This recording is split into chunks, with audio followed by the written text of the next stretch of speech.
Bueno, muy bien, continuamos entonces con este estudio. Muy buenas noches, muy buenas tardes. En Juan capítulo 6, el Evangelio de Juan capítulo 6. Segunda parte. Hoy vamos a trabajar sobre la segunda parte. Recordemos que Juan tiene tres partes. El capítulo de Juan se divide sobre tres temas. El primer tema Capítulo que estuvimos, el capítulo 6 del libro de Juan se divide sobre tres temas. El primer tema que estuvimos trabajando la semana pasada, ¿se acuerdan? Que fue la alimentación de los 5.000, ¿no? Que a través de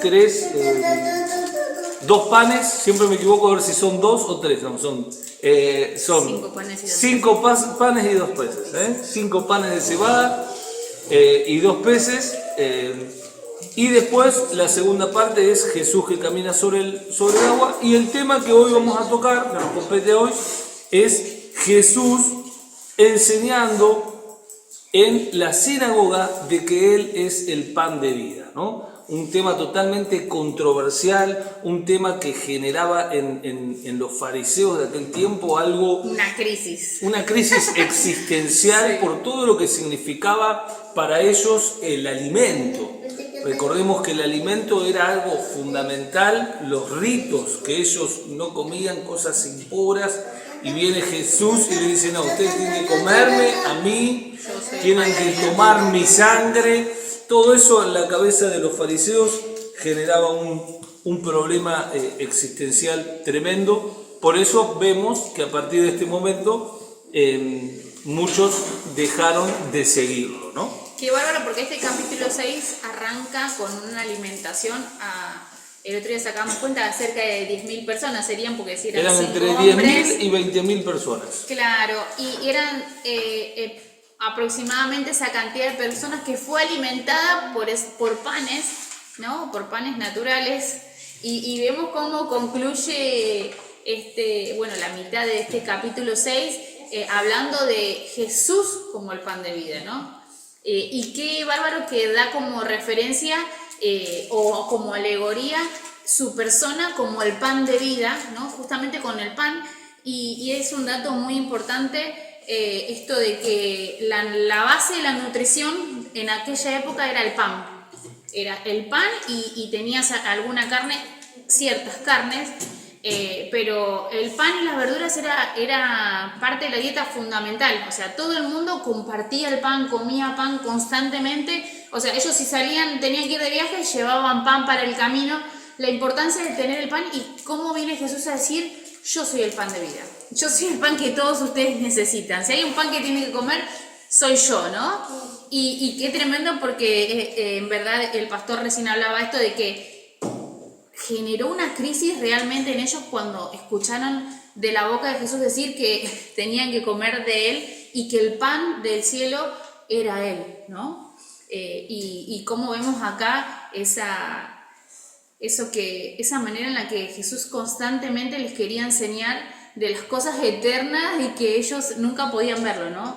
Sino que entraban en crisis, se enojaban con Él, lo querían apresar, y siempre les generaba esa bronca, ese enojo, y no podían ver todo lo que Jesús les estaba expresando, ¿no? El haber tenido esa oportunidad en la que Jesús le hablaba de cosas eternas y ellos se enojaban por lo que Él decía, pero eran grandes verdades que son las que hoy nos enseñan y nos enseñan para poder no solo aprender y aplicar a nosotros, sino para poder brindar esto del pan, ¿no? Exactamente, y no olvidemos que esta multiplicación pasó con esta multitud que eran más de 10.000 personas, y ellos, al ver estas señales, en mismo Juan 6:14 dice que al ver las señales milagrosas que Jesús había realizado, la gente comenzó a decir: en verdad este es el profeta que ha de venir. Es decir, reconocieron de que Él era Dios, que Él era el profeta, por eso lo quisieron hacer rey, y Él se va a solas a una montaña. Los discípulos se van en la barca, dice que se levantó un temporal tremendo en este lago, que este lago es uno de los lagos más profundos de toda la región, ¿no? Se levantó un huracanado que ahí donde él camina sobre el mar y pasa lo que ya leímos, ¿no? Y Ahora, tengan- estos discípulos son los que lo siguieron, lo que lo siguieron al otro lado del lago y son los que ahora va a confrontar con ellos mismos. Estos mismos discípulos y seguidores que reconocieron por las señales milagrosas que él era el profeta que había de venir. Ahora vamos a ver lo que les va a decir. ¿Qué es lo que sucede? Algo que parece decir, pero me estás cargando. Por eso tengan en su corazón esto, ¿no? Y en sus cuadernos los que están anotando lo que habla el mismo capítulo 6, el versículo 14. ¿Sí? El versículo 14, que es el que acaba de leer el pastor. El versículo 14 habla de esta señal que hace Jesús de la alimentación y de que en verdad este es el profeta que había de venir al mundo, dicen, ¿no? Y lo proclaman y ahí Jesús se escabulle y se va porque él podía darse cuenta de lo que estaba sucediendo en el corazón de cada uno. Exactamente. ¿No? Así ahora que sí vamos a comenzar a partir del versículo 25. La cantidad de versículos son 71 de este capítulo, es decir, es un para no hacerlo en dos capítulo partes. bastante extenso, y probablemente uno de los capítulos por ahí más confrontativos de Jesús con sus discípulos, ¿no? Entonces, Juan 6:25 dice: cuando lo encontraron al otro lado del lago, le preguntaron: Rabí, ¿cuándo llegaste acá? Jesús respondió con firmeza: les aseguro que ustedes me buscan no porque han visto señales, sino porque comieron pan hasta llenarse. Primera confrontación que Jesús hace cuando se refiere a esta de las señales, de que te llama Claudia. Cuando se refiere a esto de lo de las señales, se está diciendo: ustedes me están siguiendo porque ustedes se les llenó el estómago, no porque me reconocieron como Dios. En ese contexto él está hablando en esto, ¿no? Es decir, ustedes no me reconocieron como Dios, ustedes me siguen por los beneficios que les puedo traer, por los beneficios visuales, ¿no? Por eso le dice: por la comida que ustedes comieron. Por eso el 27 que le dice: trabajen, pero no por la comida que es perecedera, sino por la que permanece para vida eterna, la cual les dará el Hijo del Hombre, es decir, Jesús. Dios, el Padre, ha puesto sobre él su sello de aprobación. Y acá es fundamental, ¿no?, lo que dice, porque fíjense, ¿qué es lo que le está diciendo Jesús? A ver, ustedes me siguen, pero porque comieron hasta saciarse, no porque están creyendo verdaderamente en mí. Ahora esfuércense, trabajen, pero no por la comida que perece. Es decir, no pongan toda su fuerza, todo su enfoque en todo aquello que va a desaparecer. Enfóquense y trabajen y esmérense por aquello que permanece para vida eterna. La comida para vida eterna, que el único que se las dará es el Hijo del Hombre, es Él, ¿no? Acá hago un paréntesis. Cuando habla del Hijo del Hombre, dijimos varias veces que se refiere a que era el 100% hombre, que tenía para generar una empatía. Y también es fundamental entender de que en Daniel 7, el profeta de Daniel 7, hay una profecía que es la de las 4 bestias, que son los 4 imperios que fueron derrocados, el imperio de Babilonia, el medo persa, el griego y el romano. Esos 4 imperios, cuando está esta profecía, dice de que el anciano de días recibe a un hijo de hombre en el cual se le dio toda autoridad sobre todas las cosas, que acá justamente está haciendo referencia a Jesucristo. Por eso él habla de este nombre, ¿no? Habla justamente del Hijo del Hombre, ¿no? Que es interesante esa referencia. La voy a leer, está en Daniel 7:13. Es interesante, de acá es donde él hace la... Daniel 7:13 dice lo siguiente: en esa visión nocturna vi que alguien con aspecto de un hijo de hombre, es decir, Jesucristo, venía entre las nubes del cielo, se le acercó el anciano de días, fue llevado a su presencia y se le dio autoridad, poder y reino. se le dio autoridad, poder y reino. Su dominio es eterno y no pasará. Su reino jamás será destruido. Ahí está hablando específicamente de Jesucristo. Ahora fíjense, ante todo esto, ¿qué es lo que le dice el versículo 28? Las multitudes, los discípulos, recordemos que estaban en la sinagoga, el lugar donde se preparaban ellos, donde estaban los más estudiosos.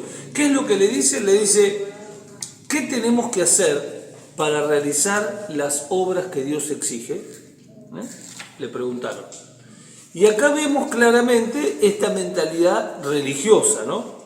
¿Enfocada en qué? En cumplir normas. ¿Qué Exacto. tenemos que hacer? Decime que tacho de la lista y así estoy apto, ¿no? Y Jesús le dijo, no se trata de tachar una lista todo lo que ya hice, porque en realidad nosotros somos intachables, pero no intachables porque ya estamos perfectos, sino intachables porque ya nos llega, no entra una tachadura más, ¿no? Somos totalmente imperfectos y necesitamos de la vida de Cristo, ¿no? De un listado de acciones o actitudes, ¿no? Y era lo que ellos le empezaron a demandar, bueno, a ver, ¿qué es lo que tenemos que hacer, no? Y acá es fundamental porque ahí es donde nos tenemos que poner nosotros, porque en este lugar es donde hemos estado y por ahí podemos estar también. Y a ¿Por veces qué? podemos Porque transitar desde ese si lugar, nosotros sí. pensamos que por hacer algo vamos a tener más poder de Dios, estamos teniendo esta misma mentalidad.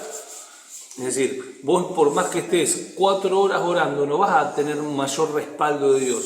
Cuanto mucho lo que vos vas a tener es poder tener mayor discernimiento, poder entender, pero si vos después no lo obedeces no te sirve de nada tampoco. No, Es y decir, si 4 horas un día tampoco te alcanza, porque vos decís, es lo mismo que nos remontamos al alimento natural. Por más que me coma una olla así de guiso, hoy, mañana, capaz que no, me duele la panza, pero pasado mañana voy a tener hambre. Y por eso es importante entender esto, ¿no? Que no se trata de una norma. Exactamente, pero en la mentalidad esta que estamos hablando, ¿qué tenemos que hacer para lograr eso? Es una mentalidad que se remite en pensar de que por lo que vos haces vas a lograr algo de Dios. Es decir, no sé, tenemos una reunión el fin de semana que necesitamos un mover de Dios sobrenatural. Entonces vamos a estar todos en ayuno y oración para que Dios haga algo. Como que el ayuno y la oración mío es lo que va a mover la mano de Dios. Va a ser la diferencia del fin de semana. ¿Se entiende? A ver, tenemos que orar, por supuesto, todo el tiempo. Tenemos que estar en comunión, tenemos que disfrutar, tenemos que... A ver, del ayuno ya hemos hablado en otro tiempo. Ahora, no pensar de que eso es lo que va a generar tal o cual cosa. Porque ahí es donde nos equivocamos. Por eso ellos que le dijeron, bueno, ¿y qué tenemos que realizar? ¿Qué tenemos que hacer? ¿Qué tenemos que hacer para realizar las obras que Dios exige? ¿Y qué les contestó? Esto es lo que Dios quiere que hagan. Apa, que crean en aquel a quien Él envió. Es decir, lo que Dios quiere que hagan es algo interno, no algo externo. Que crean, que el corazón esté rendido, esté enfocado en Él, que crean en Él.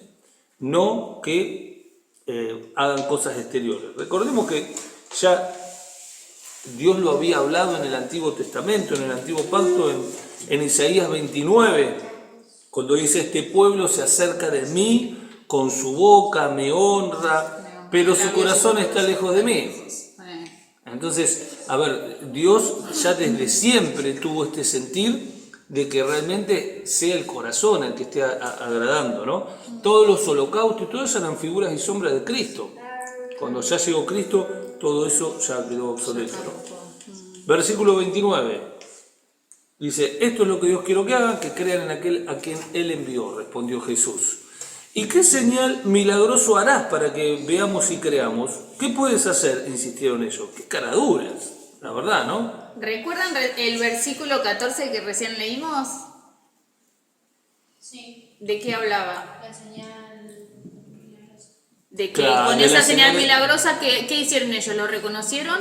Como el... Lo reconocieron como Mesías, como el profeta enviado. Bueno, y acá entonces en el 30 le preguntan, o sea, un poquito más adelante de la charla, no es que es al otro día, no es que es, bueno, 5 años después, no, un corto tiempo más adelante le dice, bueno, a ver, ¿y qué señal milagrosa harás para que nosotros te creamos? Y le insistieron, ¿no? Claro, el día Y anterior habían insistieron. dicho, vos sos el profeta, mirá lo que haces. Y Jesús se Al tuvo que otro esconder día- para que no lo proclamen rey. Al otro día dice, bueno, a ver, ¿qué vas a hacer? Y acá lo que quiero que entendamos es el principio de esto. ¿Cuál es el principio? Aquella persona que vive, cree a Jesús por cosas visibles, Tarde que temprano. al otro día van a necesitar algo nuevamente, porque no es una base Va a volver a sustentable para necesitar poder lo entrar en la mismo, eternidad. claro. Por eso nosotros creemos en los milagros, Sí. pero el milagro No es la no base es para que vos del creas. evangelio, sí. El milagro no, es más, si nosotros estudiamos la Biblia, los milagros que Jesús hacía era para afirmar a los que creían, no para acercar a los que no creían. Completamente distinto. Por eso, si nosotros nos enfocamos en eso, nos estamos equivocando. ¿Por qué? Porque la persona esa no va a ser transformada y eso que hoy recibió de Dios le va a servir solamente 24 horas, pues mañana va a querer otra cosa, como vemos en este ejemplo, ¿no? Y qué importante esto, ¿no? Porque los milagros forman parte de la vida de fe. Yo he visto muchos milagros en mi familia, de sanidad, de salud, de un montón de cosas, ¿no? Y capaz que muchos de ustedes también lo han vivenciado, ¿no? Y es totalmente hermoso, ¿no? Ver cómo Dios se glorifica a pesar de nosotros, ¿no? Pero el sustento de nuestra vida no tiene que estar en esos panes y esos peces, ¿no? Porque esos panes y esos peces hoy me sacian, pero mañana vuelvo a decirle, pero Dios, ¿seguís siendo Dios? Y Dios sigue siendo Dios. Y su poder no se limita a algo natural o temporal que yo esté necesitando. Porque siempre vamos a estar necesitando cosas, porque somos seres humanos que a medida que va pasando el tiempo nos desgastamos, se desgasta nuestra salud, se desgasta nuestro físico, y así como todo se va deteriorando, yo me voy deteriorando, pero no porque yo me voy deteriorando, entonces Dios deja de ser Dios. Dios sigue siendo nuestro Dios, el que nos sustenta, el que nos da su plenitud, el que dio su vida por nosotros, ¿no? Y por eso es importante entender esto, ¿no? De que nuestro sustento debe estar en su vida en mí y no en lo que Él me pueda dar temporalmente. Porque hoy lo voy a tener, mañana se va a desgastar eso ya no lo voy a tener y voy a estar necesitando otra cosa, ¿no? Y por eso mi conexión con Dios, mi intimidad con Dios tiene que ser en esto de poder conocerlo cada día más para que yo pueda disfrutar de Él y Él pueda disfrutar del deleite de tenerme como hijo, esto de poder pasar tiempo con Él, de tener esa comunión tan íntima, ¿no? Y no de eso que me puede dar. ¿Cómo venimos? ¿Preguntas, comentarios? ¿Aportes? Bien. ¿Ya también? Si tienen algo, escriban en el chat, acá, en el Zoom. Y nosotros lo leemos. Nosotros leemos. Tenemos que atender. Acá, presencial, ¿todo bien? ¿Sí? ¿Leímos bien? Bueno. Continuamos. Entonces, el 31 dice, están hablando de ellos, ¿no? Diciéndole, bueno. Están hablando de ellos y dice, nuestros antepasados comieron el maná en el desierto, como está escrito, pan del cielo les dio a comer. Les aseguro que no fue Moisés el que les dio a ustedes el pan del cielo, dijo Jesús. El que da el verdadero pan del cielo es mi Padre. El pan de Dios es el que baja del cielo y da vida al mundo. Qué frase esta, ¿no? El pan de Dios es el que baja del cielo y da vida al mundo. ¿No? Por eso dice, el verdadero pan es el que da mi Padre. ¿Cuál es el pan que da el Padre? A Jesús. Jesús. Jesús es el pan. Él es el verdadero pan, ¿no? Que baja del cielo. Que baja del cielo. Claro. ¿De dónde viene? El Esa origen. es una de las frases que hace colapsar a los demás. Claro, porque Como que baja del cielo. recordemos que, a ver, hay una frase, que hay algo que es tremendo, que lo leímos, que acá es cuando hablamos de que Jesús caminaba sobre el mar, dijimos que justo no relata la parte donde Pedro camina, lo relata Mateo Los y otros Lucas. evangelios, pero no Juan. Pero en el momento en que Él se le presenta a los discípulos que estaban caminando sobre el mar y los discípulos están aterrados y dicen un fantasma, lo que Él les dice es, tranquilo, no tengan miedo porque yo soy el que soy. Es decir, yo soy el que soy es lo que ellos conocían como Dios. ¿Por qué? Porque era como Dios le había dicho a Moisés Y si el faraón me dice de quién es, ¿quién es? ¿De parte de quién venís? Decirle que vas de parte. Del yo soy. El yo soy. Y ahí Jesús, en el medio del mar, dice, muchachos, el yo soy está acá. No está acá un ángel, es Dios mismo caminando y salvándolo a ustedes. Es revolucionario eso, porque era, para ellos era romper un montón de paradigmas, un montón de estructuras. Y fundamental entender algo acá. Acá es fundamental entender algo, que Jesús acá no estaba tratando de ganar las multitudes. Porque si Jesús hubiese querido tratar de ganar las multitudes, no hubiese sido por ahí tan confrontativo. Acá lo que Jesús estaba haciendo es hacer verdaderos discípulos. Eso no nos olvidemos.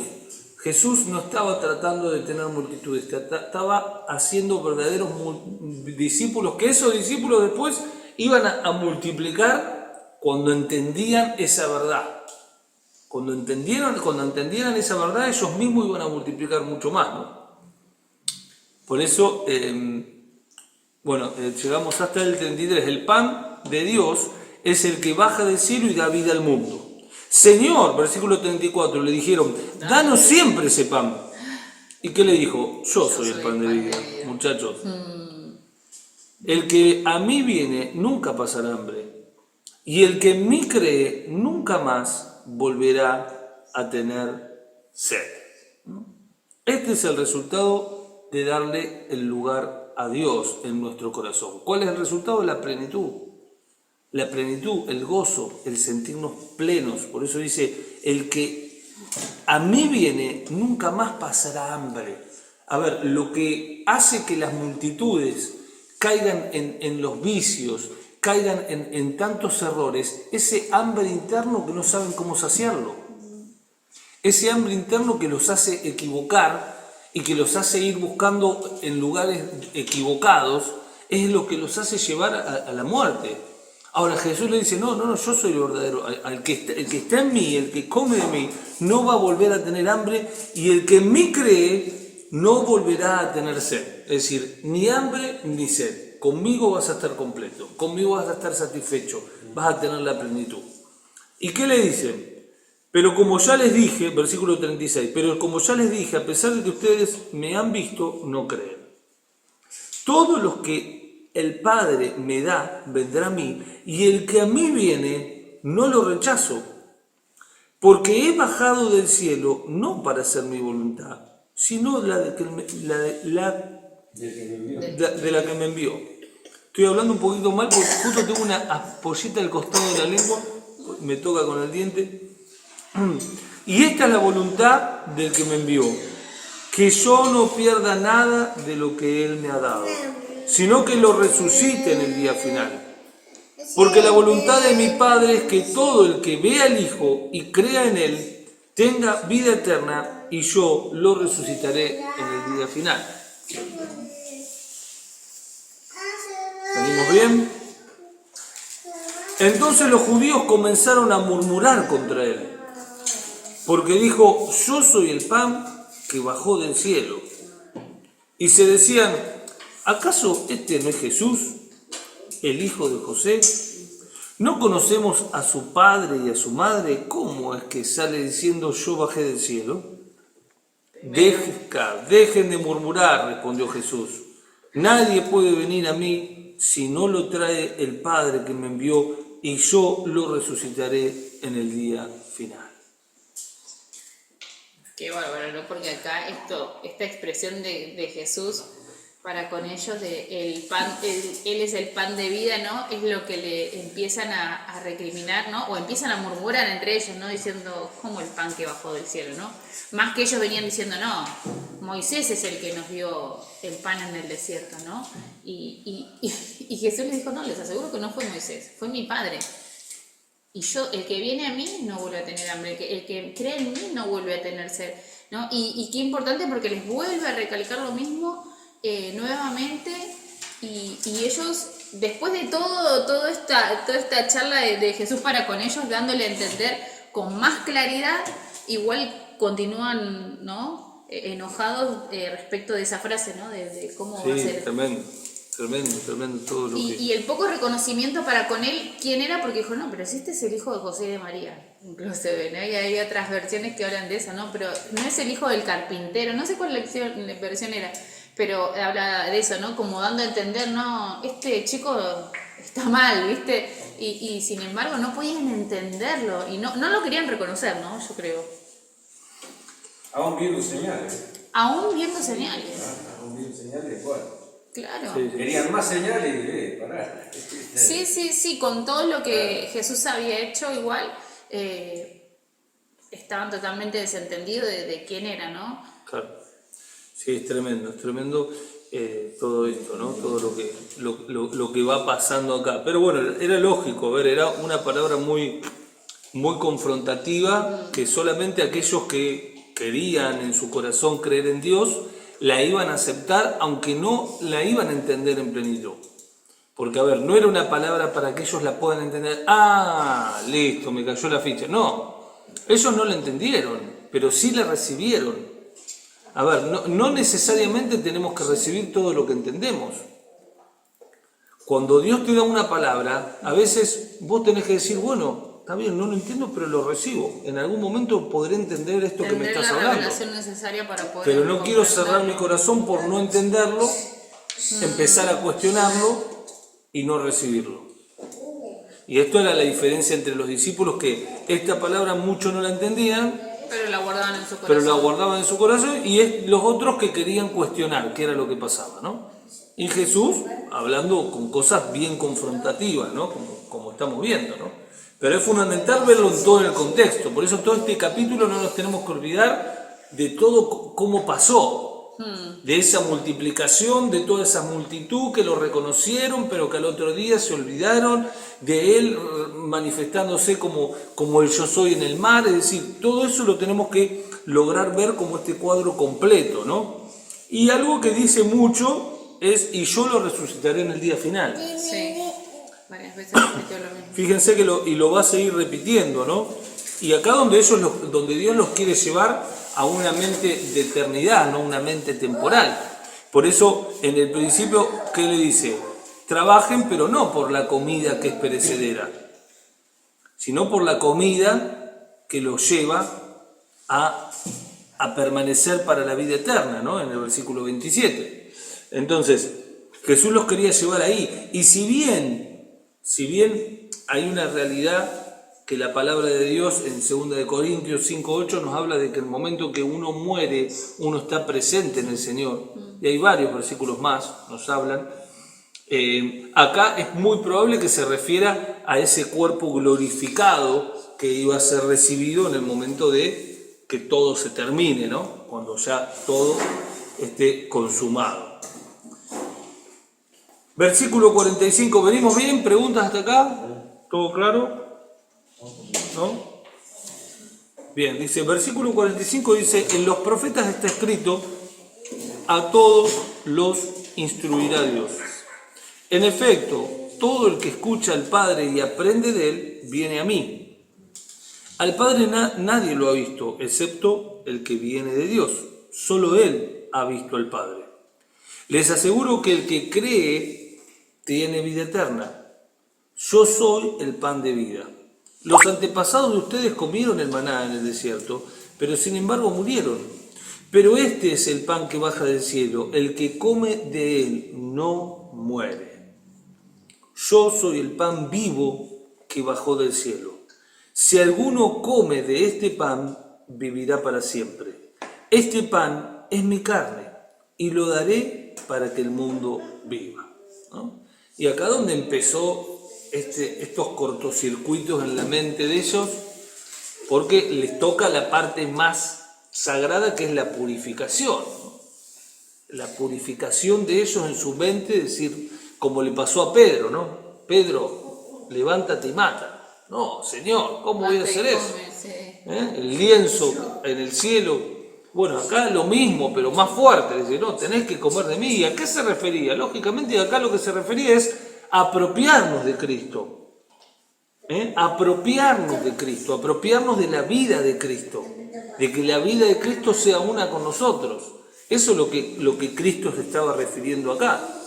y entendemos que él estaba en un lugar en donde había gente estudiosa de la ley, gente estudiosa de los profetas, gente que conocía las escrituras que estaban hasta ese momento, ¿no? Y ahí cuando en el versículo 45 Jesús dice, en los profetas está escrito, a todos los instruirá Dios. En efecto, como dándole un significado a eso, en efecto, todo el que escucha al Padre y aprende de él viene a mí. Está haciendo referencia al libro de Isaías, el capítulo 54, versículo 13, que dice, el Señor instruirá a todos sus hijos y grande será su paz, ¿no? Jesús le daba significado a ese escrito del profeta Isaías, le decía, bueno, esto que habla diciéndole que el Señor instruirá a todos sus hijos y grande será su paz, es que vengan a mí, es que me reconozcan a mí, ¿no? Es que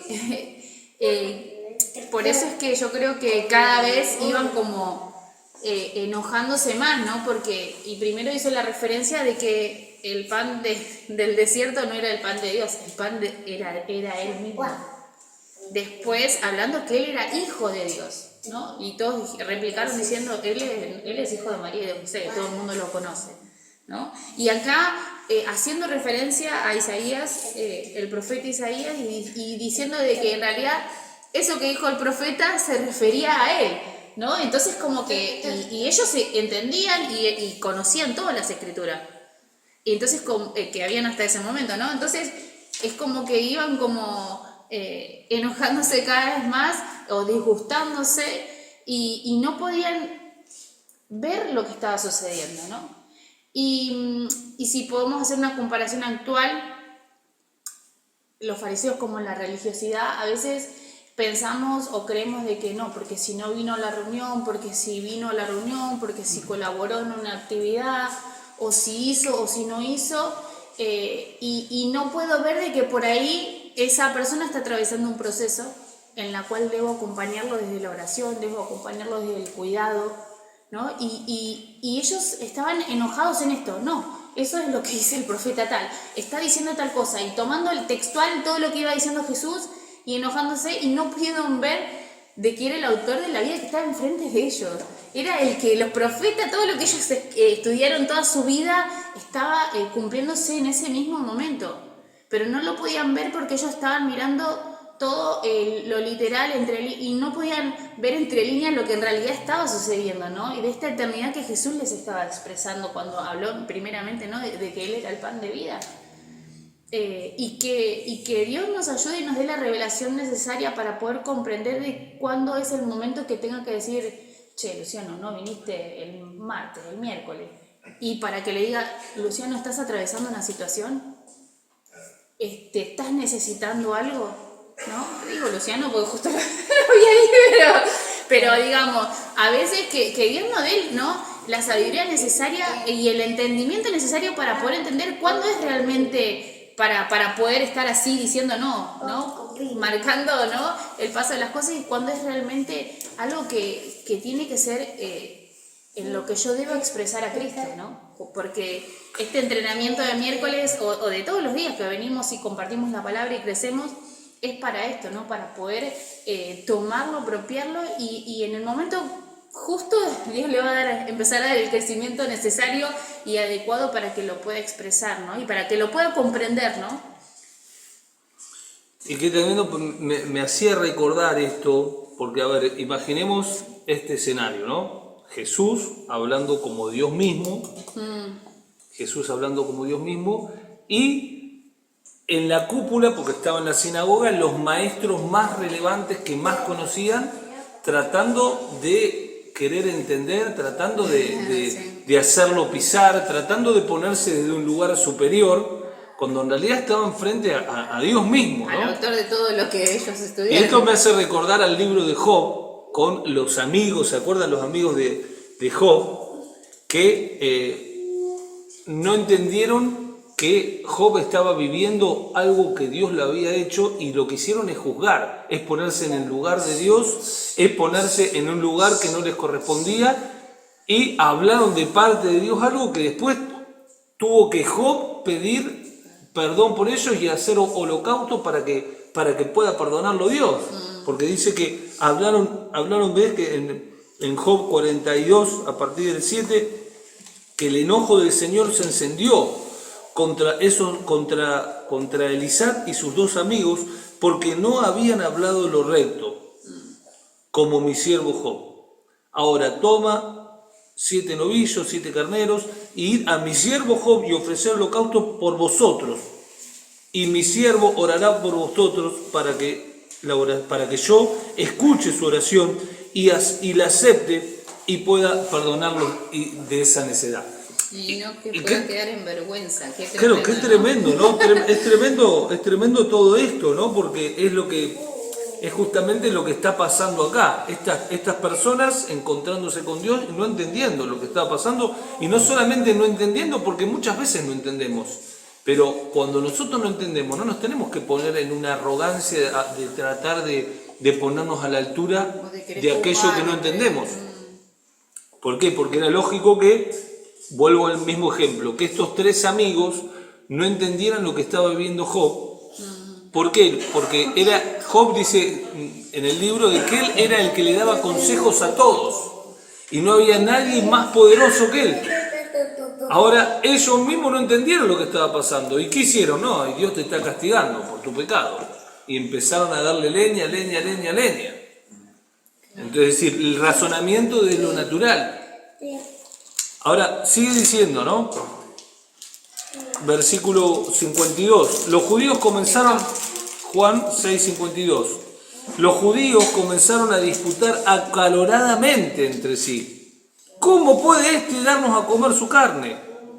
Les aseguro, afirmó Jesús, que si no comen la carne del Hijo de Dios, del hombre, nuevamente, ¿no? Haciendo referencia a Daniel 7, ni beben su sangre, no tienen realmente vida. El que come mi carne y bebe mi sangre tiene vida eterna, y yo lo resucitaré en el día final.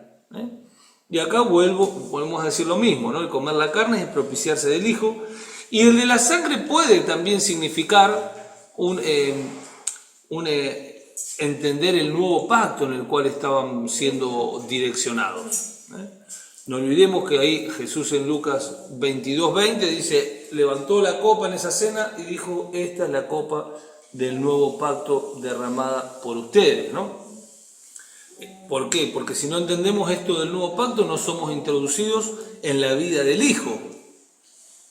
Porque, reconocer a Cristo y no reconocer el nuevo pacto es no reconocer a Cristo.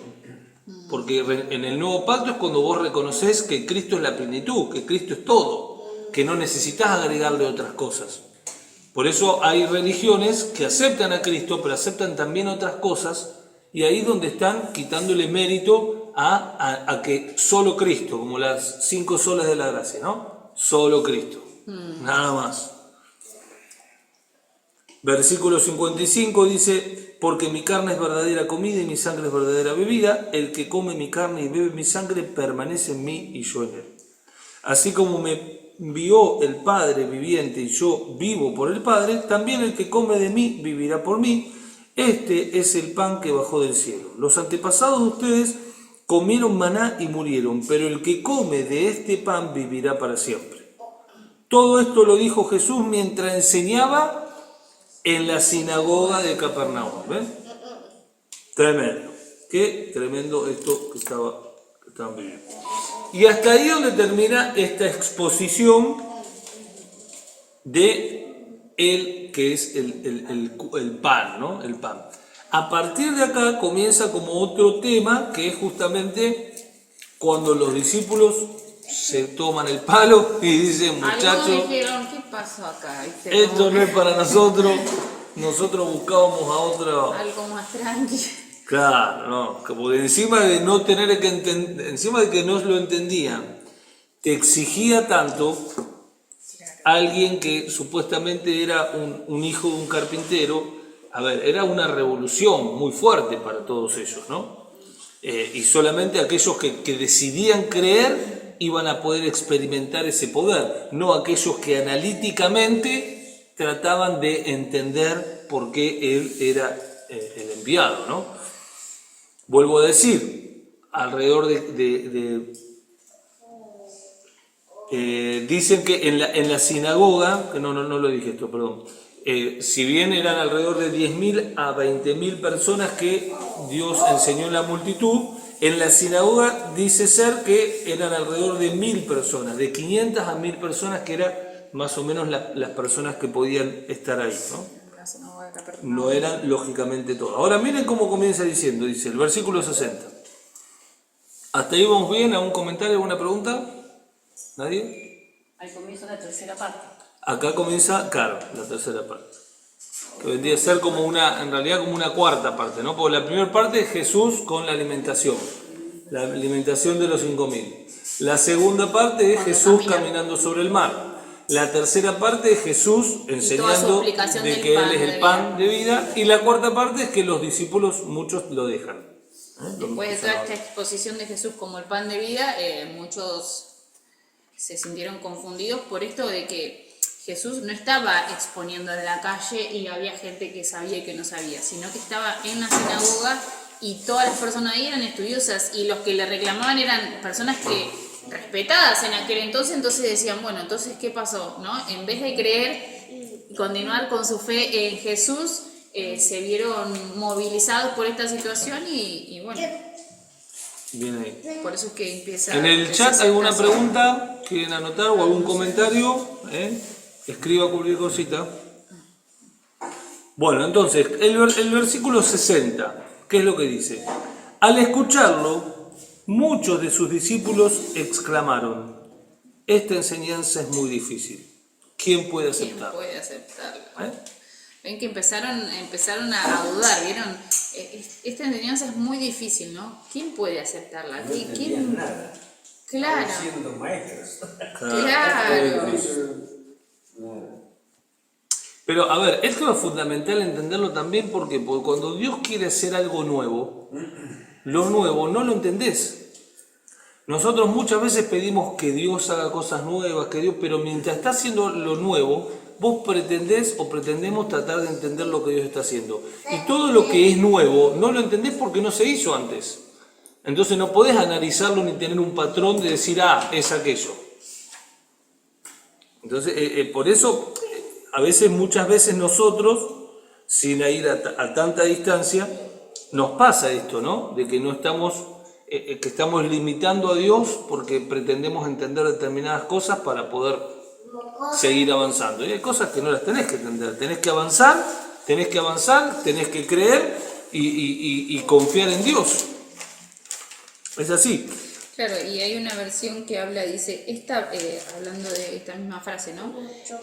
Muchos de los discípulos dijeron, es dura esta palabra, ¿no?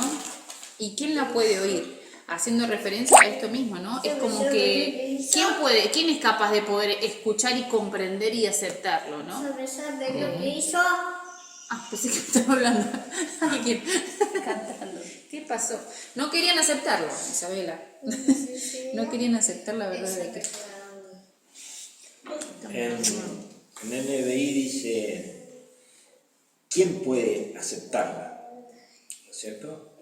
Y esto se da hoy mismo, en la misma actualidad. Lo decía el pastor, cuando Dios está haciendo algo nuevo, trayendo mayor luz, hay mucha gente que no resiste esto.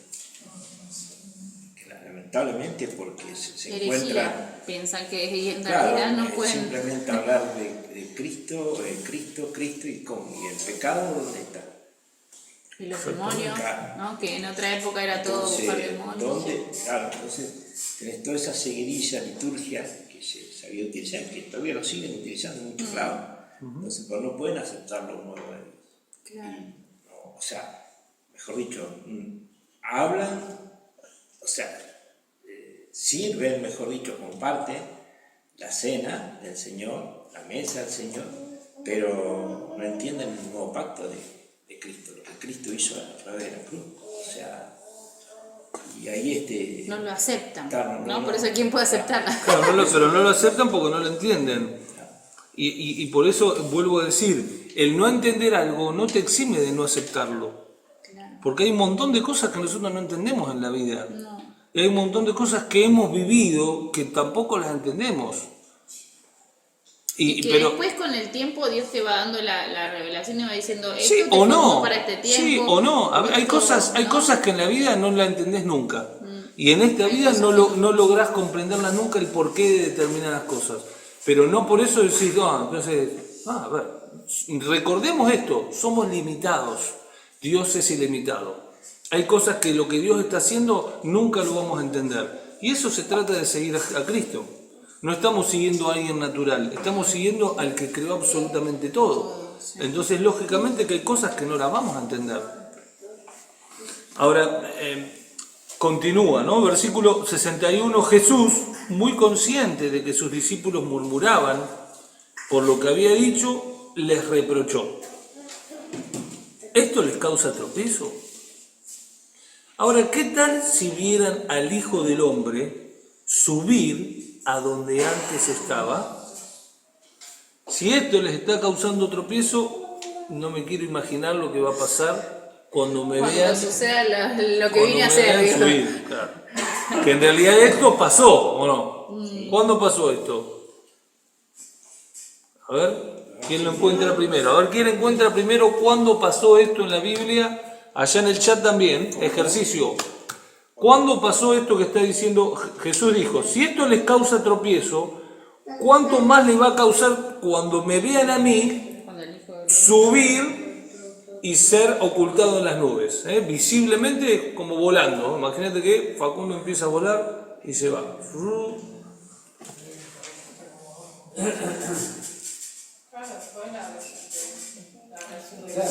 Claro. ¿Y cuándo fue? Cuando 40 días después de resucitar, ascendió al cielo. Cuando se les aparece. Claro, 40 días después de la resurrección. ¿Pero en qué versículo? Léanlo o búsquenlo. ¿En qué versículo? Pensamos en que... Mateo, No. Mateo 28 creo que es. No. ¿Cómo? Que yo no escucho. Empieza con H, el libro. Empieza con H, con hechos. Empieza con hechos. Empieza con hechos concretos. Sí, en Hechos 1, 9 al 11, dice, habiendo dicho esto, mientras ellos lo miraban, está hablando de los discípulos, fue llevado a las alturas hasta que una nube lo ocultó de su vista. Ellos se quedaron mirando fijamente al cielo mientras él se alejaba. De repente se les acercaron dos hombres vestidos de blanco que le dijeron, Galileos, ¿qué hacen ahí mirando el cielo? Este mismo Jesús que ha sido llevado de entre ustedes al cielo vendrá otra vez de la misma manera que lo han visto irse. Lo que debe haber sido ese momento. Lo que ha haber sido, ¿no? Ese Cristo, bueno, es tremendo. Verlo ahí, se quedaron ahí.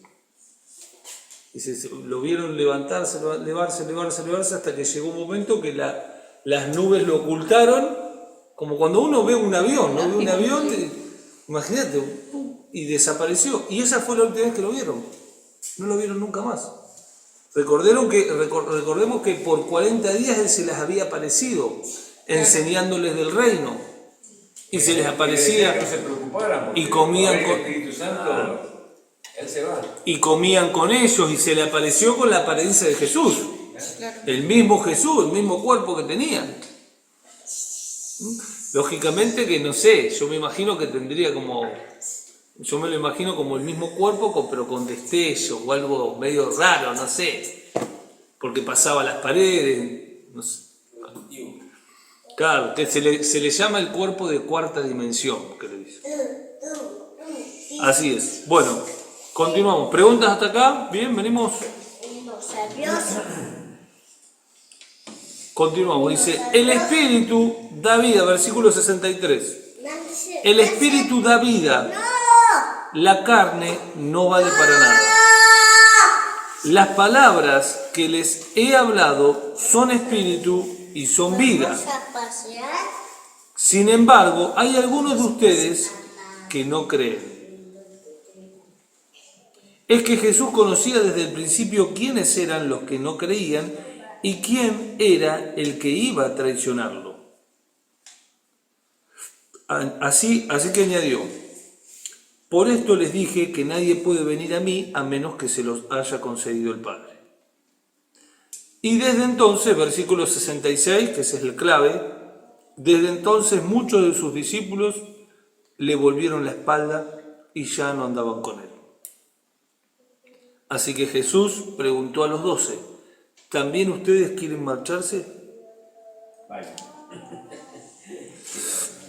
Querían abandonarlo todo. Tremendo, ¿no? Pero qué bárbaro, ¿no? Desde ese momento muchos de sus discípulos, no está hablando de sus seguidores, está hablando de los discípulos. Recordemos que Jesús tuvo no solamente esos 12 discípulos, sino que había varios discípulos que lo seguían. En un momento él envió 70, recuerden que él envió 70 de 2 en 2. Ahora, muchos de los discípulos, no se sabe si serán de esos 70, pero muchos de los discípulos después de todo esto decidieron no seguirlo, se quedaron ahí, a mitad de camino. Qué triste quedarse ahí a mitad de camino, ¿no? Qué triste quedarse en un momento donde faltaba muy poco. Faltaba muy poco. A ver, faltaba, no sé cuánto faltaría, un año para poder entender todo, para que todo sea consumado. Faltaba muy poco para poder ser parte de lo que Dios estaba haciendo. Sin embargo, se quedaron afuera. Se quedaron afuera no por ser incompetentes, sino por no creer y no persistir. ¿Se acuerdan que una de las prédicas que estuvimos recalcando acá mucho tiempo es la perseverancia? La perseverancia en nuestras vidas espirituales, aun cuando no entendemos, aun cuando... Es decir, hay un montón de personas que al no perseverar en Cristo se quedan a la puerta. Se quedan a la puerta cuando en realidad son llamados a ser parte, ¿no? Y este es el caso. Por eso, versículo 66, no se lo olviden nunca, ese versículo, ¿no? Fíjense, 666. Porque es Juan 6, 66. Desde entonces muchos de sus discípulos le volvieron la espalda y ya no andaban con él. Sí. No, y que en el versículo 65 habla de que, bueno, sin embargo algunos de ustedes no creen, ¿no? Y en el 65 dice, por esto les dije que nadie puede venir a mí a menos que se lo haya concedido el Padre, ¿no? Y pensando en esto, no digo porque a menos que se lo haya concedido el Padre, ¿no? Y tiene que ver con la fe puesta en Jesucristo, que no nace de nosotros como seres humanos, ¿no? Naturalmente no nace la fe en nosotros, porque la fe en el Hijo de Dios nace de una naturaleza divina. Es decir, yo no tengo fe en Dios porque yo soy una superdotada, o los que estamos acá, sino porque el Padre nos ha concedido el tener esa fe y el poder participar en esto del poder entender o comprender, o la aceptación que hacía referencia recién José, ¿no? Esto del aceptar de lo que es Cristo, quién soy en Cristo, ¿no? Y entender de que Jesús les dijo muy claramente, ¿no? Nadie puede venir a mí si no cree, ¿no? Es imposible creer en Dios si yo no tengo fe. Pero esa fe naciendo desde la naturaleza divina que empezamos a vivenciar, ¿no? Y ahí en Romanos 8:28, ¿no? Ese versículo tan conocido, ¿no? Que habla de que Dios es el que acomoda todas las cosas y hace de que por más que vengan circunstancias difíciles, va a cooperar a bien a aquellos que fueron llamados con un propósito, dice, ¿no? Y me quedo con esa partecita del final del versículo que habla de que Romanos 8:28, que dice de que aquellos que fueron llamados con un propósito, es decir, nosotros respondimos al llamado de Dios. No es que yo dije, quiero seguir a Cristo y tomé la mejor decisión de mi vida, sino que respondí a ese llamado que capaz que me lo hizo 45 veces, ¿no? Porque a veces somos tan duros de cabeza, ¿no? Y no podemos darnos cuenta, pero sin duda de que nosotros respondemos a ese llamado, ¿no? Y que la salvación es un proceso que inicia en Dios, no en nosotros. Y bueno, lo que hablábamos el domingo, esto del amor de Dios expresado a través de su Hijo para con nosotros, ¿no? Y eso, ese acto del bautismo que hablamos el otro día, ¿no? Que no nace de nosotros porque queremos bautizarnos, sino que nace en su vida expresada para con nosotros. Entonces, entender, ¿no? Este versículo es clave, ¿no? Porque nadie puede venir a mí a menos que no se lo haya concedido el Padre. Esto es crucial. Es entender de que lo que dice Efesios 1:4, que habla de esto también, dice, Dios nos escogió en Él, antes de la creación del mundo, para que vivamos en santidad y sin manchas en Él. Y me encanta cuando termina el versículo porque dice en amor, ¿no? Y ese amor que solo viene de Él, es ese amor inagotable y que es el verdadero amor. No es lo que nosotros a veces concebimos como amor, ¿no? Porque más hoy en día que está tan desvalorizada la palabra amor, ¿no? Ay, amo este celu, amo esta llave, hoy en día amo cualquier cosa, amo hasta lapicera, ¿viste? Sí, eso es una lapicera, ¿no? Y esa misma palabra es la que vos decís, no sé, amo a una persona, amo a Dios, ¿no? Y la misma palabra la usás para tantas cosas, está tan desvalorizada, pero en realidad el amor es Dios en nosotros. Mejor muestra de amor yo creo que no existe, ¿no? Entonces es importante entender eso, que Dios es el que nos escogió, ¿no? Y acá otra enseñanza más que Jesús nos deja y que les deja a aquellos que están en la duda de todo lo que escucharon, que se empezó a debatir y dijeron, no, ¿qué hacemos? Son palabras duras, ¿qué hacemos? ¿Nos quedamos? ¿Nos vamos? Y Jesús les dijo, bueno, lo que pasa es que no es que depende de ustedes, ¿sí? Lo que pensaba en esto cuando veíamos lo de la configuración del alma, pero pensaba en esto, ¿no? Y en todo el capítulo 6, porque de alguna manera cuando habla, o sea, Jesús mismo le dice, ustedes no creen en mí, o sea, no pueden poner la confianza completamente en mí. Para poner la confianza y pensar en esto, ¿no? Tenemos que dejar nuestro cuerpo, las necesidades corporales, ¿no? Ahí está el alimento, Jesús alimentando. Tenemos que dejar nuestras emociones, nuestros sentimientos de lado. Ahí Jesús, no tengas miedo en la hora que yo. Y tenemos que dejar nuestra razón, porque si no, ¿cómo vamos a poder ver el hecho espiritual, la ascensión de Cristo? O sea, si nos ponen en jaque estas cosas tan naturales, ¿cómo vamos a poder poner, o sea, nuestra plena confianza, o sea, esa necesidad de morir completamente a todo lo que somos, a esa vieja naturaleza para verdaderamente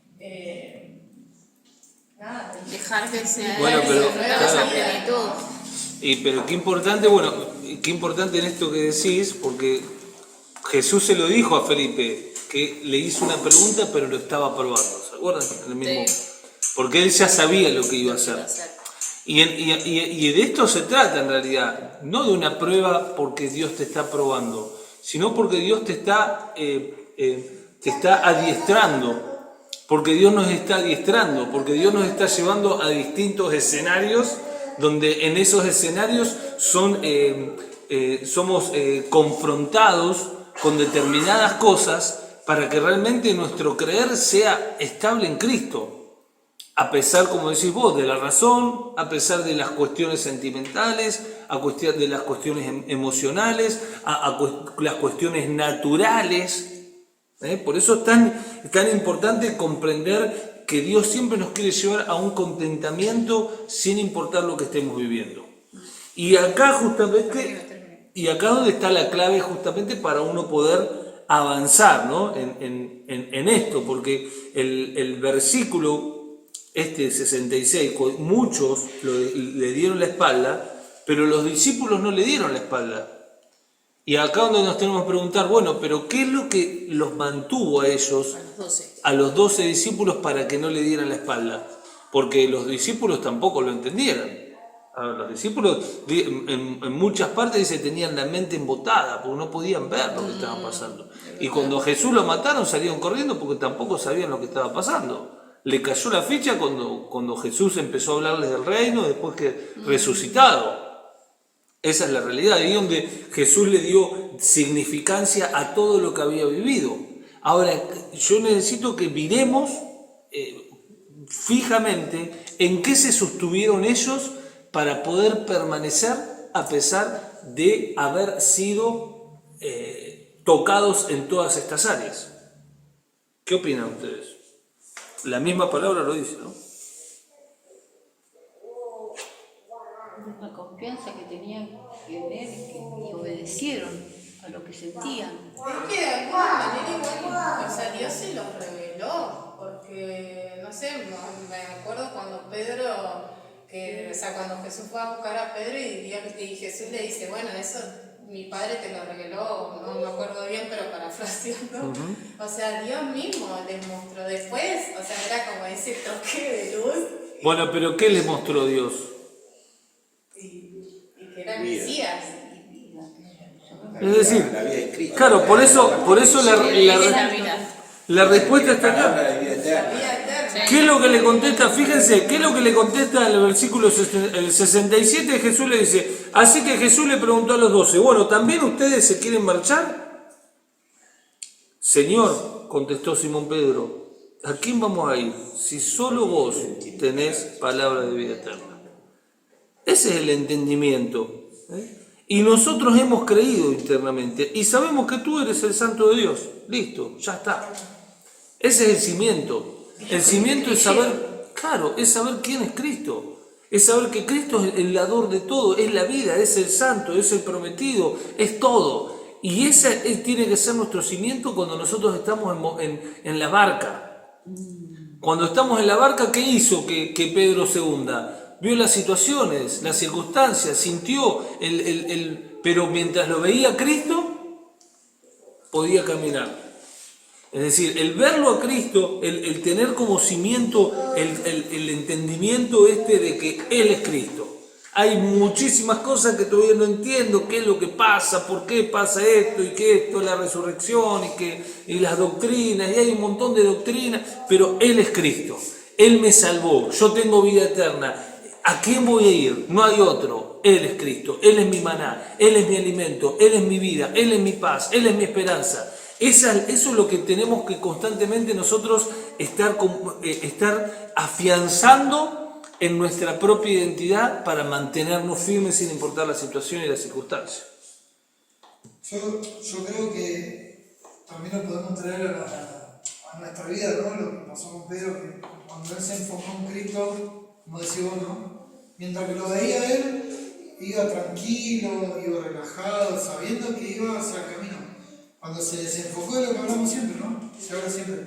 Cuando uno se desenfoca del objetivo o de por qué seguimos a Cristo y de para qué estamos acá, empezamos a ver lo que nos rodea, que son los problemas. Y ahí ya empezamos a hundirnos así, ¿no? Entramos a ver el agua negra, ¿viste? Y entonces decimos, no, pará, si yo tengo un Dios poderoso, ¿por qué lo tengo que subestimar? Si Él permite que pase esto es porque alguna solución tiene para mí. O sea, simple y sencillo, ¿no? Entonces creo que eso le pasó y nos pasa hoy en la vida actual a todos, ¿no? O a mí solamente.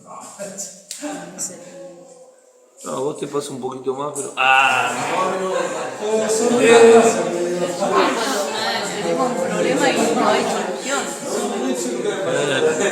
Ahí es creer, cuando no hay solución. Claro, exactamente. Nosotros sabemos en quién hemos creído. Por eso, porque es clave, lo que le dice Pedro. ¿A quién iremos? Le contestó Pedro, Señor, ustedes también se quieren ir, pero ¿a dónde vamos a ir? Si no existe nadie, no podemos ir a otro lado. Eso ya han conocido, nosotros ya hemos conocido el otro lugar. Y esto es clave porque a veces si bien siempre hablamos de la importancia de avanzar viendo el presente y el futuro, a veces tenemos que sentarnos y ver el pasado y ver lo apestoso que éramos. Y ver cómo Dios nos rescató de las tinieblas, porque nosotros ya sabemos ese lugar. Por eso Pedro dice, ¿a quién iremos? ¿A quién iremos qué significa? Y que yo ya sé que todo lo demás no me da solución. Que yo ya sé todo lo demás que no me resulta. Yo ya probé todo lo demás. Ahí es donde uno tiene que decir, no, papá, yo estoy disfrutándote. ¿Cuál es el problema de esto? ¿Cuál es esta situación circunstancial?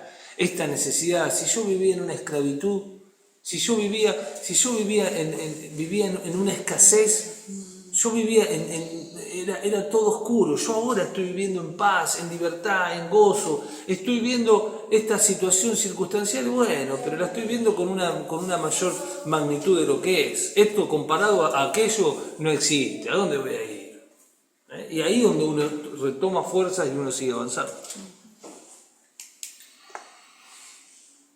¿Comentarios? ¿Preguntas? Simplemente, volviendo a la pregunta esa, ¿no?, que está en el versículo 60, ¿quién puede aceptarla? Y lo único que aceptaron la enseñanza fueron los discípulos. Los que tuvieron que pasar la turbulencia fueron exactamente los discípulos. El resto, lamentablemente, pasa en la vida actual. Pero que es así. Quien no quiere ser sacudido, lamentablemente, se quedan mirando del otro lado, enojados, negados, Pero a ver, esto lo vemos en todas las áreas. A ver, nosotros que tenemos relación con pastores, es decir, hoy se fue, ¿no? Hoy se fue bueno, no voy a decir porque se está grabando, pero estamos relacionados con muchísimos pastores de megas congregaciones, y esas megas congregaciones tienen discípulos contados. Porque, a ver, esa cantidad son personas que son las multitudes, la de los panes y los peces, no son los discípulos. Por eso tenemos que entender de que Dios está interesado con formar discípulos, no con multitudes que lo sigan. A Dios lo que le importa, lo que ve de esas multitudes, es decir, wow, que alguno de estos pueda verme, pueda rendirse, pueda seguirse para ser otro discípulo más. Porque las multitudes a veces, al contrario, lo perjudican, porque muestran un Dios que no existe, que no es real. Ese Dios que muestran las multitudes es el que dice, si Dios es esto, yo para qué lo quiero. Por eso Dios, ¿qué hace? Dios te está formando verdaderos discípulos. Serán 4, serán 5, no importa, pero esos verdaderos. Acá Jesús pasó de estar predicándole a 20.000 personas y se quedó con 12. Con 12 que en el momento le dicen, muchachos, ¿ustedes se quieren quedar? ¿Se quieren ir? Y que en realidad sabían que de esos 12 uno lo había traicionado, que termina con eso, ¿no? Es decir, sabían que eran 11. Pero fíjense, ¿no? ¿no? Aportar algo, ¿no? Sí. Qué tremendo, ¿no? Porque los discípulos, bueno, hablando de este capítulo, ¿no? Los discípulos vieron la alimentación, un milagro sobrenatural, Jesús los prueba, después vienen con el tema de la barca, están los discípulos, cómo Jesús, ¿no es cierto?, seguramente que se dieron cuenta después los discípulos, ¿no? Pero cómo Jesús te va probando, cómo Jesús cómo Jesús te va preparando, ¿no es cierto?, para que uno pueda ser efectivo en el reino. Y muchas veces justamente en el medio de las circunstancias, a veces por ahí en el medio de la tormenta, es por ahí donde queremos ya dejar de mirar a Jesús. Y simplemente lo que está haciendo Jesús, permitiendo todo esto que viene de acá, todos esos momentos lindos, bellos, milagros, todo, y también tormenta. Porque tienen que estar las tormentas. Igual es la decisión que tomes vos, que tome cada uno, ¿no es cierto? Porque le dice, bueno, y ustedes si quieren ir, Y te preguntás cuántas veces, ¿soy capaz? Lo que pasa es que uno viene mirando una primera circunstancia que te pasó, después la otra, yo creo que, no sé, pero yo calculo, ¿no? Yo creo que, yo por ahí siempre digo, ¿no? En todas las sacudidas que yo he tenido, que no han sido chicas, yo creo que me es más fácil, continuar, porque claro, las primeras tormentas, digamos, que uno tenía que pasar por circunstancias X de la vida, o porque alguien te metió en una circunstancia que uno no tenía nada que ver, pero bueno, había que pasar. Y de la única forma de pasarlo fue de rodillas. claro. Porque porque no hubo otra, o sea, mantener los ojos en Cristo, porque en ese momento, ya cual fuera la situación, crees que ahí no va a salir. Es tremendo, pero ahora, yo pensaba en esto, ¿no? Imagínense ustedes Jesús como maestro, como profeta, como que en un día predica a 20.000 y que al otro día, cuando ya terminó todo, imagínense un evento, ¿no? Va a su casa con 11, con los mismos 11 que organizó todo, es decir, ¿qué me quedó? Esto fue un fracaso, ¿qué? Imagínense, pues eso fue un fracaso, todo lo que pasó, todo lo que, el desgaste de un todo lo que habló, al final llega a su casa, todo lo que se hizo parecería un fracaso, ¿no? En lo natural parece un fracaso. Por eso nunca juzguemos con parámetros humanos. No juzguemos con parámetros humanos. Que podamos entender de que nuestra función es ser fiel en lo que Dios nos mandó a hacer. Nada más. Porque este Jesús, que era Jesús, que tenía todo para que las multitudes lo seguían, lo abandonaron. ¿Cuánto más a veces a nosotros? Sabemos que Él nunca nos va a abandonar. Que si a veces nos sentimos abandonados es porque hemos puesto la confianza en algo incorrecto, ¿no? Pero si Él lo vivió, ¿por qué no, a veces no lo vamos a vivir nosotros en determinadas cosas, ¿no? Pero para estos discípulos, y con esto quiero ir cerrando y los dejo hablar, pero quiero terminar con esta idea. Estos discípulos que lograron ser parte de esta elite, por decirlo de una manera, ellos fueron radicales. Y yo quiero que ustedes entiendan esto. En el Evangelio, si vos no sos radical, vos no calificás. Si vos en el Evangelio no te metés de lleno como fanático, y vos decís, no voy tranqui, vos con tranqui no podés ir. Vos te tenés que meter de lleno para conocer a Cristo, porque si no conoces a un Cristo inexistente. Y meterte de lleno es estar en toda situación, en todo estado, y estar aunque no lo puedas entender. Es como en cualquier disciplina de la vida. En cualquier disciplina de la vida, si vos en algún momento de tu vida no te pones como fanático para poder entender algo, no lo vas a entender nunca. En nada, sea un deporte, sea la música, sea... Con Cristo pasa lo mismo. Cristo vos tenés que decir, no, yo no quiero ir a medias. Yo voy a ir de lleno, a entregarme por completo, y ahí es donde Él se te revela. Esa es la gran diferencia entre la multitud y aquel que es discípulo. La multitud es el que está convencido, el que le hace bien, el que va, pero está ahí. Pero el discípulo es el que se mete de lleno y dice, no, yo no quiero ir a medias, yo voy con todo. Yo voy con todo, y ahí es donde se le revela la verdadera vida, que es la que te causa ese gozo, esa plenitud, y la que vos terminás siendo esa carta de vida. La que vos terminás siendo la expresión de Cristo. La multitud no tiene una expresión de Cristo. La multitud no tiene, ¿por qué? Porque vive en lo natural, no vive en lo espiritual. El que tiene la expresión de Cristo es aquel discípulo de Cristo que fue formado, que fue probado y fue aprobado por Él mismo.